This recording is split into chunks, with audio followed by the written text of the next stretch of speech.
Ladies and gentlemen, welcome to Sessions Cafe. I'm your host, Keri Singleton, and today we welcome Jared Flash Carter Aftel. Thank you for having me. How are you, man? Good, good, good. Flash Carter, is that anything like Flash Gordon? I've heard that quite a bit. You'd be surprised, honestly, yeah. Okay. My entrance music is actually that theme song from the Flash Gordon Flash song. Gordon? Yeah. And you have an interesting ensemble going on. We'll get into that. We'll explain to everybody why you're half physician and half, Flash Carter. We'll explain to our guests, because I know they're wondering, like, why is he, what is that? But man of many at trades. any rate, and I'm wearing your shirt. Thank you so much, man. Yes, of course. Gotta represent. Proud to wear your stuff. So you grew up in Central Jersey, where you were a huge wrestling fan as a kid, like 4 years old. Yeah. I mean, ever since I was basically born into it. My dad was a big fan of it. My mom liked it, and then I was just, the next one up. I kept watching the shows, going to them with my parents, and just kind of fell in love with it over the years. And then when I got to college, it really took off to the next level, where it was like, I think I could see myself. Whoa. Don't speedball there. All right, my bad. It's a Flash thing. You're speeding. Too fast. It's fine. And so yeah, your dad was also a fan, and also a psychiatrist, though. Yes. So that kind of inspired So we'll talk about the wrestling part. Is the lower half of your body today, right? And the fact that your dad was a psychiatrist, specifically dealing with drug addiction medicine, that's the upper half. Yeah. So talk to me about your relationship with your father and those two things that you fell in love with early on. Yeah, of course. So when I was growing up, I was always around medicine. My mom worked for my dad as well, doing his billing and things like that. Cool, okay. He actually practiced a lot in Bayonne, right across the Hudson, so pretty local to this area.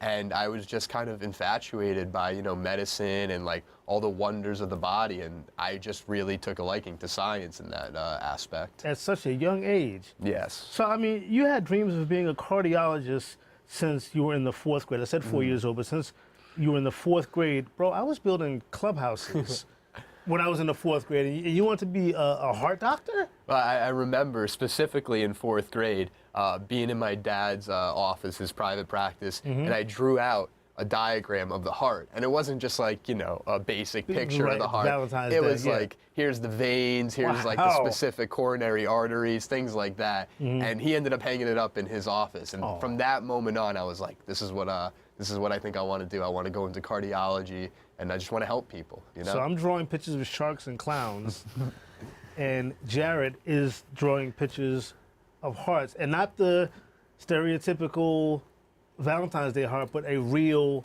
like anatomically correct. Anatomically correct. Wow. So I want to ask you, how did a dare plunge you into the world of pro wrestling in college? So that's a very good point. I was just watching wrestling, as I had been my entire life, with my roommate in college, who was not a wrestling fan at all. Didn't know anything about it. Right. And he's just looking at it, watching it with me, and he's like, do you think you could do this stuff? And at the end of the day, I was just like, I'm athletic, I don't think I'm afraid of things like falling or, getting hit. So I was like, I think I can do this. And next thing you know, I was signed up for lessons, and one thing led to another, and here we are today. That's interesting. I mean, now, I have zero tolerance for pain. I cannot take pain. I do not do well with pain, right? But I always felt that, and Jared, don't take offense to this.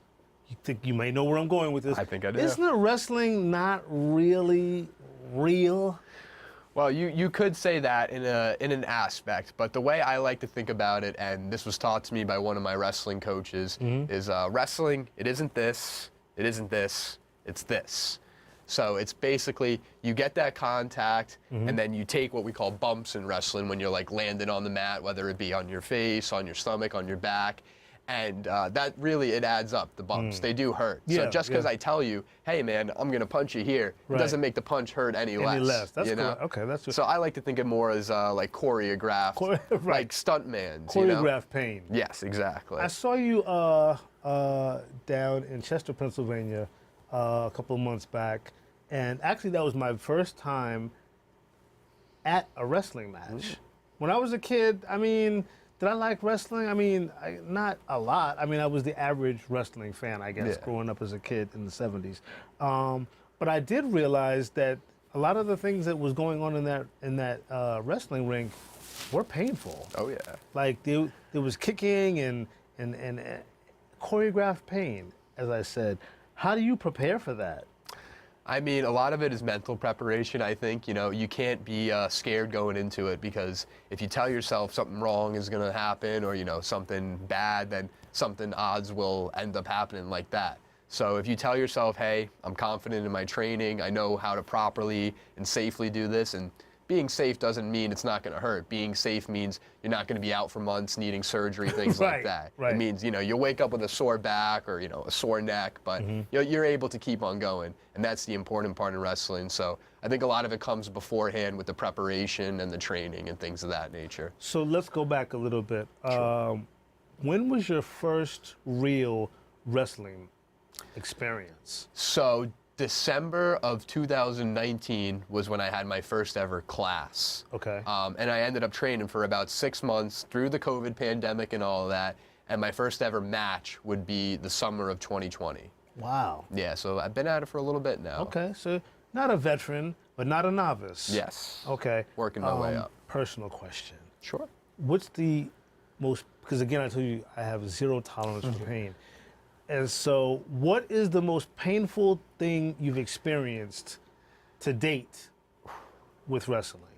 Well, to answer that question, I just have to look at my wrist and I'll see the scar I have right here. Ouch. I was in a match one time with a man who was about 350, I'd say, and he ended up tripping and falling and landing like hip first right onto my wrist, completely shattered it, needed surgery, and that was about a 3-4 month recovery on that injury, and that definitely didn't feel good.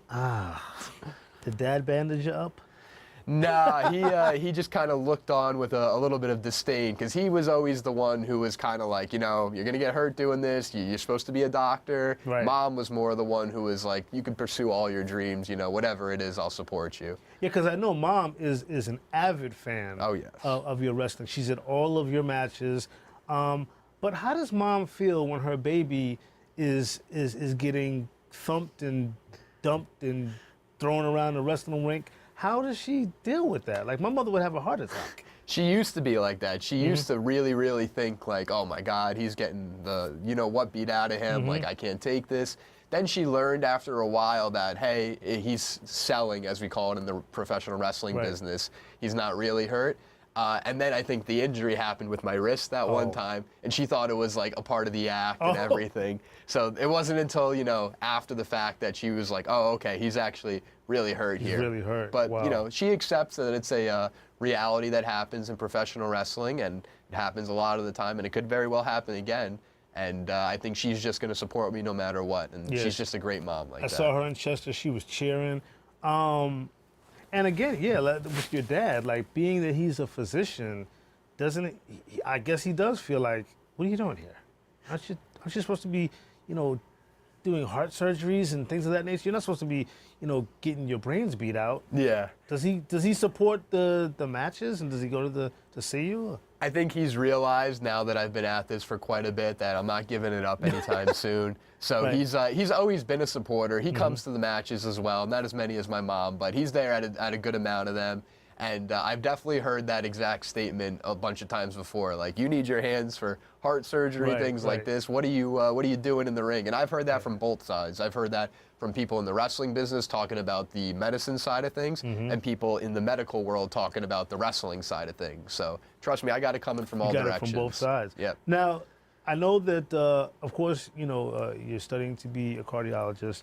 That's no small amount of studying. And I know that you take your studies very seriously.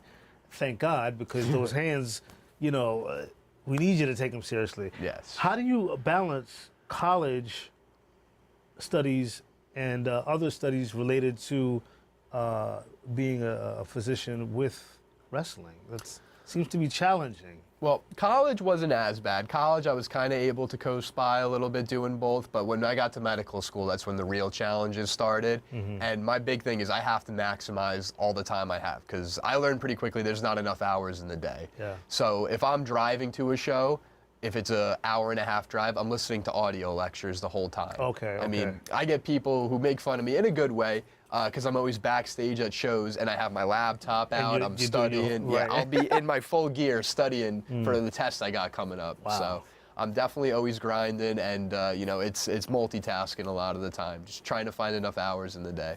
Consistency, though. Yes, definitely. You know, you have to be consistent, obviously, in your studies with the medical field, but with wrestling, how much energy and time and consistency does it take to be a great wrestler? I mean, there's a million different ways to make it to the top of the professional wrestling world. Everyone has their own path that they kind of carve out. And initially, I was kind of scared that, you know, the medicine might be taken away too much from that. But as I've stuck with it and people have seen, okay, he's really trying to do both these things here, I feel like I've gained some more respect and honestly some support in pursuing both of these dreams. And like you said, with consistency, it's just multiple shows every weekend, you know, getting to the gym 4 or 5 times a week, get into wrestling training. People don't realize there's a lot of practice that goes into that as well. And then on top of all that, the scholastic responsibilities, which I never sleep on. Even on my breaks, I'm studying. Whenever you find me not doing something, odds are I'm studying. You're doing something. Yeah. So I know it takes a lot of charisma to be a wrestler. It's not just about being tough and brawn and this, that, and the third.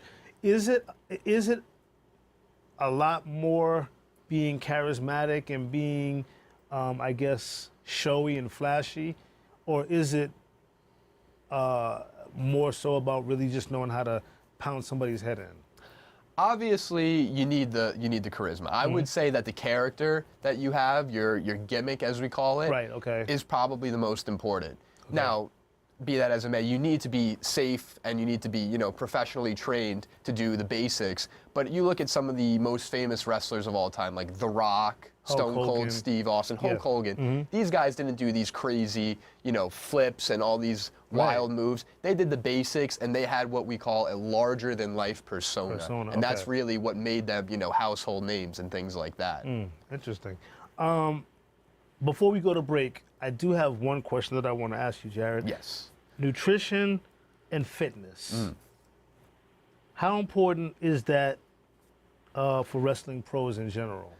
Well, I will say I didn't take that very seriously in college, and I regret it a lot because ever since I started really keying in on my nutrition and, you know, staying to a strict gym schedule, I found that many more doors have opened for me in wrestling. You know, obviously, we're staging fights here. You have to look the part. You have to look like you could really take someone on in a fight.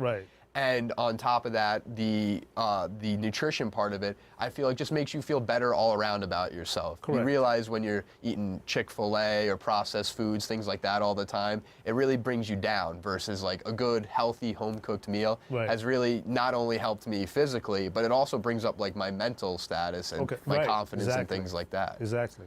So when we come back, man, we got a lot more things to cover because not only are you an awesome wrestler, you're a pretty generous guy, and we want to talk about all the great things that you're doing for different organizations. Sure. So we'll be right back after this Sessions Cafe.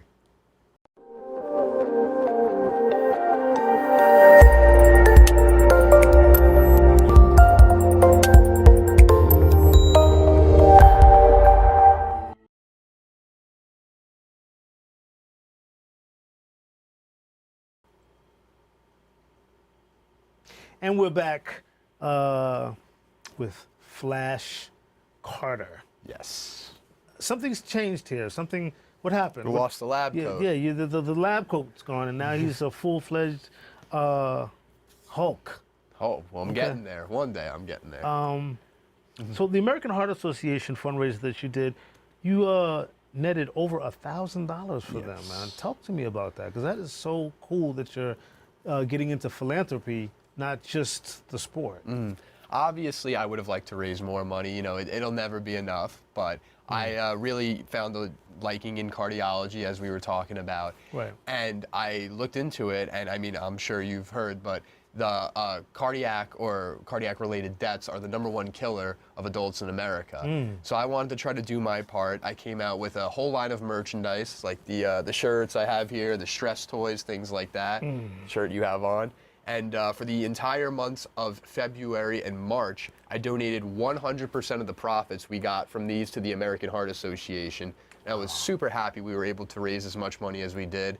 And that'll just mean we have a higher goal to hit for next year, because our goal this year was 1,000. And I know your dad must be super proud that you're getting into philanthropy, because that's really, really what it's all about, right? Yeah, a big part of medicine, you know, you want to be able to give back. You want to obviously help the overall well-being and health of the general public, and this is just a great way I see to do it.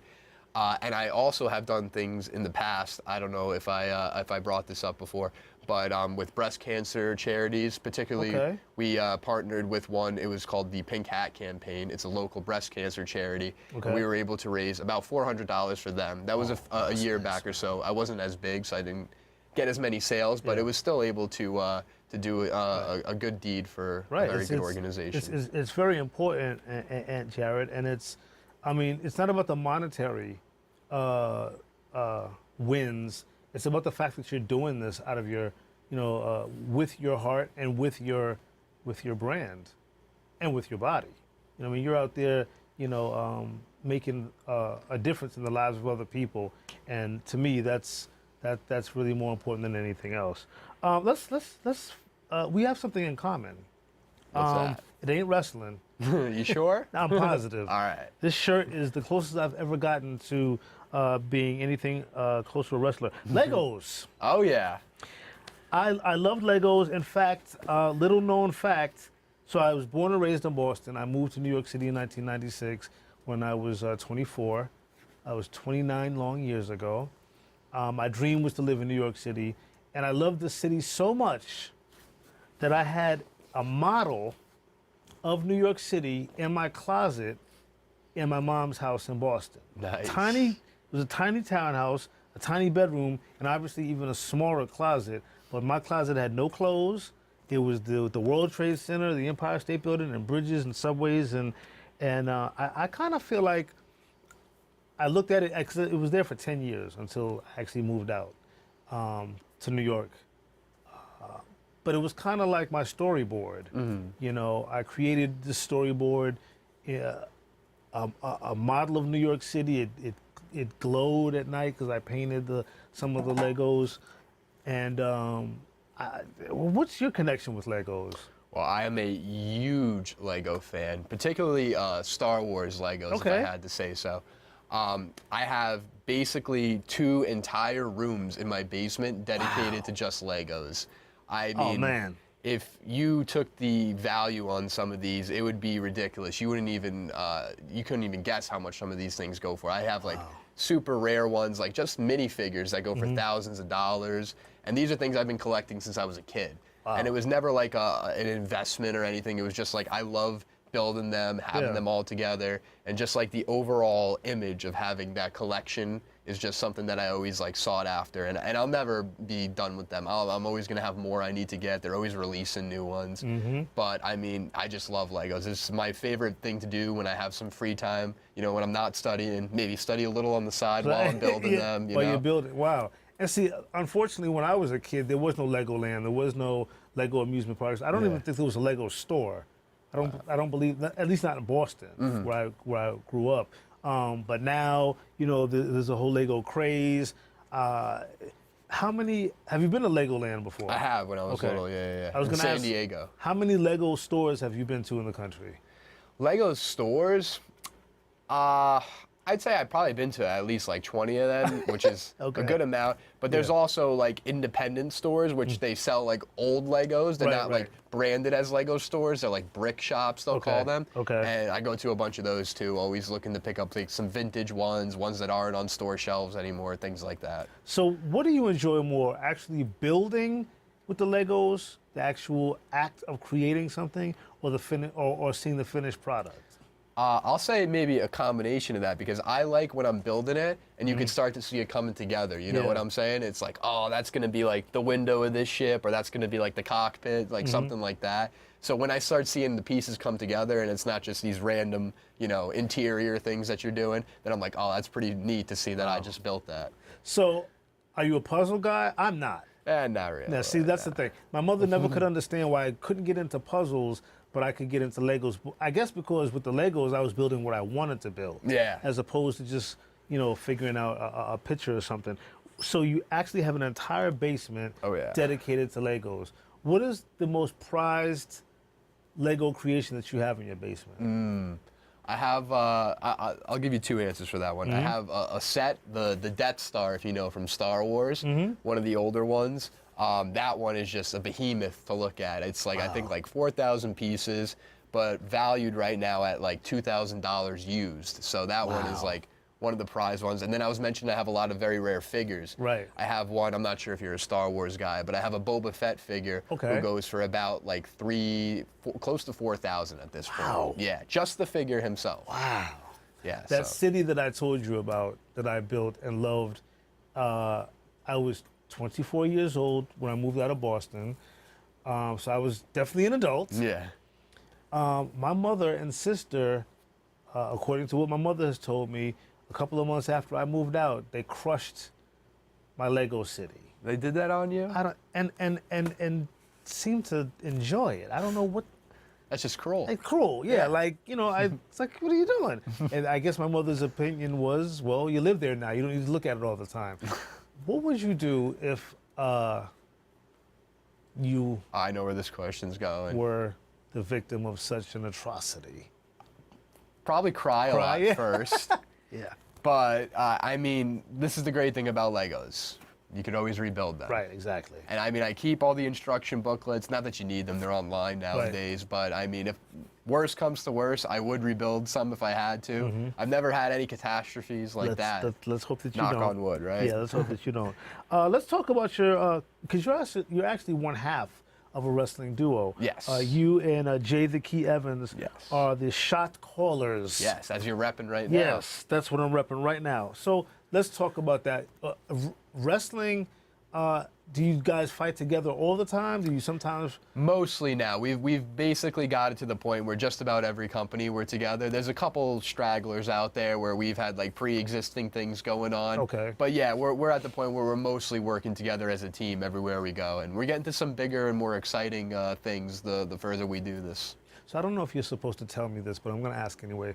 If it's none of my business, it's none of my business. Do you the two of you actually just choreograph your entire routine? Because when I saw you down in Chester, Pennsylvania, I was wondering, how does he know, meaning you, what the opponent's going to do? So how does that work? I'll give you a little insight. It's not like this is secret, knowledge you can't find anywhere else online. Okay. It all depends on what you're doing that day. So if it's a guy who I've had 5 matches in the past with, I might just say, let's go out there, let's feel the crowd out. Like I know what he does, he knows what I do, and we'll talk about it while we're out there. You have sneaky ways of like hiding how you talk, things like that. Okay. Or there's other times where it's someone you have no idea, never met this guy, and you're wrestling him today. Hey, let's do this and this, and then we'll go into this and this. So it's a big difference depending on who you're doing, what the situation is. But yeah, I mean there are times where both of those are true. You call everything, and then times where you call nothing. What about with you and your partner? How does that work? Is it totally choreographed, or is it spontaneous sometimes? So I've been trying lately to really get him to hone in on the non-wrestling parts of wrestling, because the charismatic parts. Yes, a lot of times you don't realize the crowd will either be behind you or not after you made your entrance, before you even do the first move, So if we come out looking like two Joe Schmoes who, don't want to be there, the crowd's not going to get into it. We have to get the energy. Right, we have to get them amped up. We got to be looking like we're in sync, like we're a good functional unit, because we're a team. Obviously, if we're a team in wrestling, we need to be on the same page from a psychology point of view. Right. So yeah, we focus on that a lot. When we're in the ring, more or less, we don't plan things out or choreograph things. We know each other like the back of our hands. So if I'm going for one move and he does the next one, he knows he'll be in the right spot. I trust him on that completely. Oh, so it's the fact that you two know each other works really well. Yes, it's very absolutely. important. Who determines who's going to win the match? I know I'm digging here, but that's more of a management type of deal. So you have people who it is predetermined. Yes. Okay. We're learning here, you guys. Breaking kayfabe a little bit here. Kayfabe is the term that wrestlers use when we're like acting in storylines. Okay. So if you see a guy who just wrestled another guy, and they're at the hot dog stand getting food together like they don't hate each other. They're breaking kayfabe, we say. That's the terminology. The lingo. Yes. There's a lot of insider terms you got to catch up on in wrestling. Wow. And your favorite wrestlers? I know that's probably a hard question for you to answer. Nah, I get asked this all the time, so I always have a go-to answer ready. Mine is Shawn Michaels, if you know him. No, I don't. I'm not. Again, I don't like pain. I don't like. All right. That's understandable. So who's Shawn Michaels and why is he your favorite wrestler? So he was very big before I was even alive in the 90s and such, but when I was growing up, he was kind of like in the twilight of his career, you could say, and I still really liked him. His gimmick was he was the Heartbreak Kid, even though when I was watching him, he was later into like his 40s and 50s, so he was just always like very high energy. He had a very cool move set. And like you said before, he had a lot of charisma, you know, and that's what draw the people in, the charisma, the larger-than-life characters. Well, like I said, when I saw you in Chester, I noticed the kids adored you. Like, I mean, aside from Mom, the kids just gravitated towards you. There was a break in between, in the middle of the match, and you were taking pictures with the kids, and, you know, they were buying your merch. You love kids, it seems. Do you do any mentoring? I actually do, yeah. I volunteer in Camden, if you know the area, Camden, New Jersey. Down by Philly. I'm a tutor at an after-school program there, and that's with second and third graders. That's so cool, man. I have a lot of fun there, and like you said, I love giving back. I mean, it was not that long ago, I'm only 23, that I was a kid, so I know the feeling of getting that, you know, individual attention when you go to a show, even if it's just 3 seconds to stop and take a quick picture with a kid. That makes the kid's day, and really that's, you know, that hits home for me because I really like changing people's lives for the better. Oh. I can't let you go without asking you, what title belts do you hold? Now, we got this beautiful brass. I don't know what the hell that is, but what is this all about here? So right now, me and my partner, Jay the Key Evans, are the tag team champions at ISPW. This is probably one of the premier companies in New Jersey, if I had to say so myself. They have hundreds of people in the crowd at every shows. They sell out high school gymnasiums. They do a lot of great fundraiser work in their own right. Okay. I also have another belt that's not here with me right now from the UWC. I'm their world heavyweight champion. Okay, congratulations. Thank you very much. Yeah. And I've held some other ones in the past as well, but as of right now, those are the two I'm currently holding. Okay, congratulations. This is heavy here. Yes, Jesus. It's the real deal. You want to touch that. Any upcoming events that we should know about going into July and August? Sure. So we have a very big one coming up July, I believe it's 22nd. It's a Tuesday night at the Wildwood Convention Center. Okay, Wildwood, New Jersey. That's a very big venue right there. We're expecting a lot of WWF legends from back in the day. Okay, wow. And cool. So like the $1 Million Man, some other big names, they'll be there. So that's definitely one you want to be at. As well, I will be at the Monmouth County Fair in July. So if you're a New Jersey resident in that area, we'll be there as well.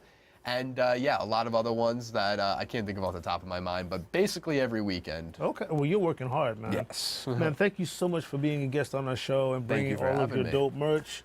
Oh, we definitely get a handshake, although I'm afraid, like, is he going to break my hands or something? No. Man, this is so cool. It was an honor to have you on the show, man. I look forward to seeing a lot more of you. And we'll see you next time here on Sessions Cafe.